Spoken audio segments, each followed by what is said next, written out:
Through the magic of editing, Yeah, I can make us both look amazing. Amazing, yeah.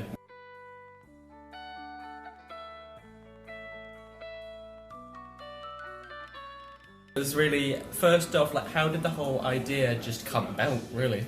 God, it's so weird talking about how ideas come. Yeah. I was writing something different, trying to describe my experiences through a sort of different lens. I didn't want to talk about myself really, and through that I wrote sort of half a book, and I realised it wasn't very good. And through that I was asking myself why it wasn't working, and then I took it further, and then this idea of using the objects to tell the stories came about in a sort of bit of a flash. You know, it's hard to know exactly how it happened.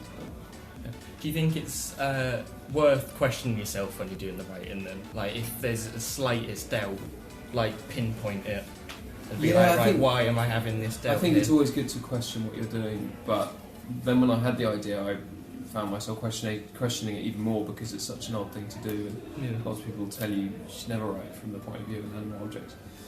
So I suppose on one hand you have to sort of question yourself, but on the other hand you have to have real belief in what you're trying to say. Yeah.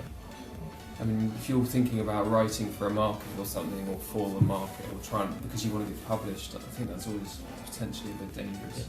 It's sort of, you've got to have it there as well, because it's always good to be ambitious, but I think you've got to I always write for myself anyway, as the first read. If I'm entertaining myself, then hopefully I'll entertain someone. I always see, like, with the good goal is when there's people who say to me, oh, well, I don't really like zombie stuff, and but I quite like Jaws. I see that as quite a good thing if I can entertain someone who's maybe not that into that sort of genre, I suppose.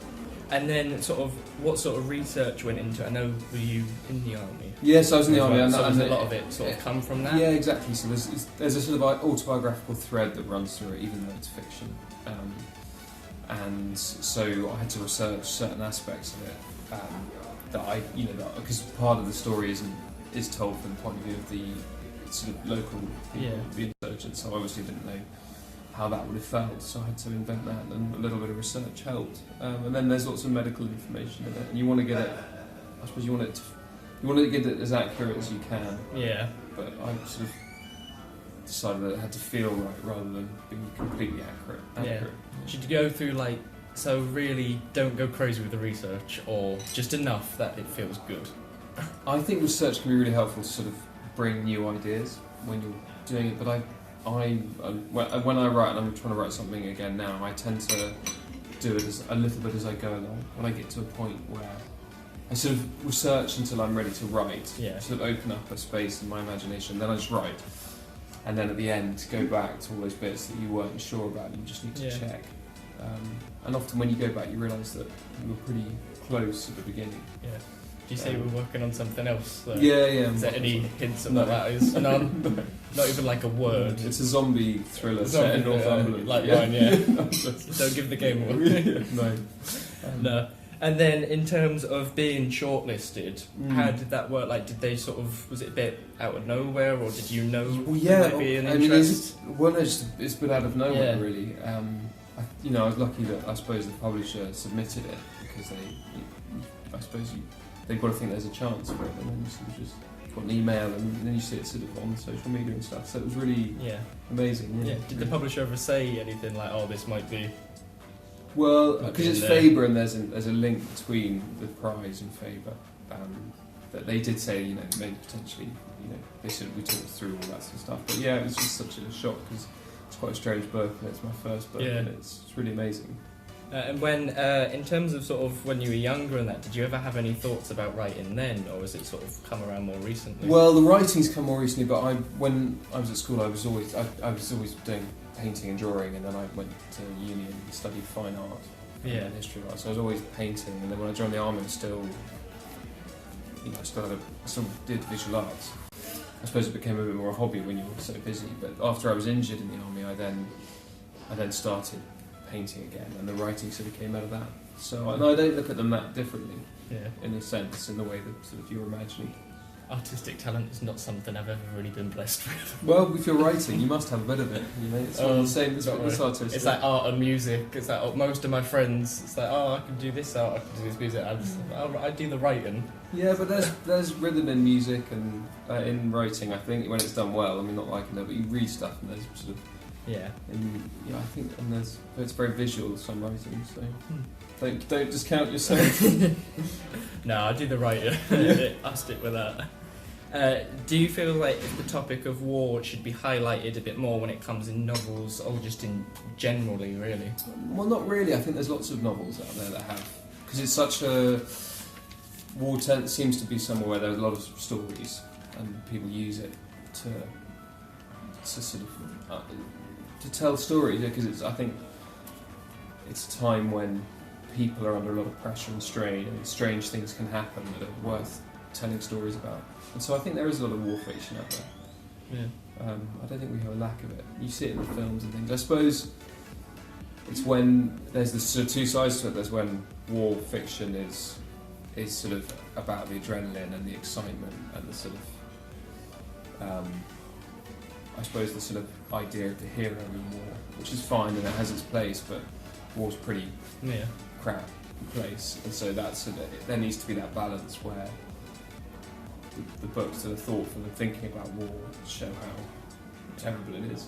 So in terms of, like you just said, adrenaline and excitement and stuff, is there more key ingredients you think should definitely be in there, or is there some that kind of you just sort of in the writing process you're kind of like, oh right, that should be. Oh, I see. Well, how much excitement? Yeah, sort of really the key ingredients in it all. I think you have to. It depends what you're trying to write. Every book is different, I suspect. I'm such a beginner. I don't know what I'm talking about really. You've published it, I'm not, so I'm jealous.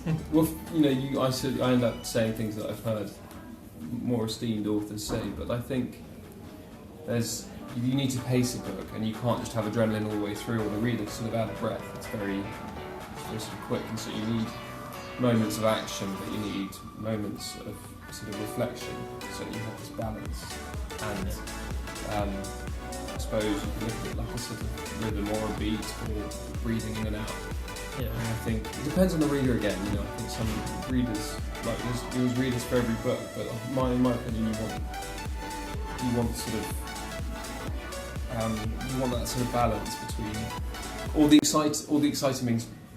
exciting parts that aren't exciting anymore because they just flatten out because everything is the same tempo. I suppose people all react differently at the end of the day. Of course, yeah. And then, have any of your former colleagues, have they had a chance to read it? Yeah, some of them have. Yeah. How did they respond? Well, it's fiction. I suppose it's because it's fiction. I had a sort of get out of jail card. If they couldn't sort of say, "Oh, this didn't happen," I think because none of it did. A lot of it didn't happen. The bits that are autobiographical and the bits that are very sort of personal to me. Yeah. So in terms of sort of whether a firefight or a bit of action happened as it did, then and they all seem pretty positive. Yeah. No one's told me it's crap yet. Well, that's good. Well, people have told me it's crap, but none of my. Well, none of my. There's always the one person. Well, you can't write a book for everyone. No. It really is crap. Yeah, you said as well about the firefights and stuff. I remember I once spoke to, I think it was someone who served in the Navy, and they said it's like 99% of the time it's nothing like what people might think. Yeah, and I hope that comes across in the book. I try to, because 90% of the time the experience of war is doing nothing or waiting for something to happen. So. Do you think people's perception should really be altered on that? I don't know really, it's hard to... I think, it depends what you're trying to say. You don't want to write a book that's completely dull and nothing happens. And it has been done, and actually some of them are brilliant. And sort of war stories that really look at that downtime and the psychological effect on people who are just waiting for something to happen. I don't know, I think... Yeah. I mean, I just tried to write a good book, a good read. Before I was trying to make any sort of points about what people should think. I suppose I wanted to slightly show a different... I felt there was potentially a misunderstanding of what insurgency is like, especially Iraq and Afghanistan. And I hope the book shows a bit of that side of things, how fighting against something like the Taliban, who are within the local population, is quite a difficult thing to do. And how did you get to the sort of the idea of telling the story from the different points of objects? Sort of just. Well, so I was looking for a way of not talking about my own experiences. I didn't want to write a memoir or non-fiction, so I was just looking for any way in which not to do that. And I suppose through a process of working out how to distance myself from it, I wrote another book, half another book that wasn't very good, and then this idea, and I wrote from the point of view of a tourniquet, which is the first chapter. And I sort of see if it worked, and then I kept writing, and it seemed to work. And for lots of reasons, I think that it worked for me. The fact that kit and equipment is quite important for a soldier and for somebody who's been in hospital, because it keeps you alive. And when you're fighting, it's the thing that lets you get close to the enemy. And that other book, like what's happening with that? What was it about? Well, it was it was a sort of story about conflict, but it was told from the point of view of animals. Right. Okay. So that was the step. So right, why am I doing this? From the point of animals, how far can I take it? Okay. Why is that not working? Crap. So were there any objects that you kind of wanted to put in, but just kind of went, no, they're not really going to work out? Well, there were two objects that got sort of edited out. One was ketamine. Okay. It just had too much personality, I think. And then there was another one early on. It tended to be that the story always came first, how to drive the story forward. So I didn't sort of have a list of objects. It was more like, this is what I want to say, what's the best object to tell it with. So there's a Persian rug in it which tells a certain story, and all the characters come and sit on it and have a meeting, essentially. Yeah. And it's this sort of cultural object, and it just seemed like a nice way of telling that story. And what sort of, like, in terms of objects, what's like the most important object for you? Because for me, it's probably like stereotypical pen, notebook, that sort of thing. Yeah, I mean, it's odd. I suppose I was writing for certain reasons, and I'm not sort of really into objects or anything. So, and it's meant to be quite sort of democratic between the objects, so they don't have a sort of hierarchy, so to speak, because that's why it's about war. So I don't know really. I mean, the ones that I enjoyed writing, some more than others. Yeah. And in terms of war stuff, I think touched on it a bit. Like, do you think one person can be focused on too much in some stories, and that sort of in the background, like the family and the friends and the colleagues, like they sometimes get overlooked a bit too much? I mean, I think I think there's a real cult of the sort of personality at the moment. So a lot of news stories hook straight into a personal story, and in warfare. So if it's a story about Aleppo or something, often a newspaper or a programme will focus right in on something, like something that's tragic that's happened in hospital, and that's their way of telling the story, of illustrating how awful it is. Yeah. And that's a really important way of doing it. I think it can be, and in that case, that's a really important story to tell. I think it can be abused a bit, if you're focusing on one specific point or one person's story, and that becomes the story for the whole of a conflict or the whole of any news story, and actually it doesn't show the sort of all the sort of complications or the reality of what's going on. Yeah. And then a final thing, have you had any chance to read other, like, the shortlisted writers' works? I haven't at the time. Because I would have said which is your favourite. Which is my favourite? No, I was looking at them all. I've been looking through them all, and I own a number of them, but I find when I'm writing, this is going to be a bad excuse, but when I'm writing, I'm very picky about what I'm writing. For lots of reasons, but I'm always reading for certain. Is there any of them that kind of jump out a bit more? God, I don't know. They all look great. Okay. And sort of not really a professional question. Any chance a character inspired by me could jump in a bit of work in future? I'm sure I could kill you off. Oh, that sounds alright. That's my book. It's just everyone going off. They're like, oh yeah, I'll put you in it, but you're probably going to die. Yeah. Cool. Thank you. Thank you very much. No, pleasure. Thanks.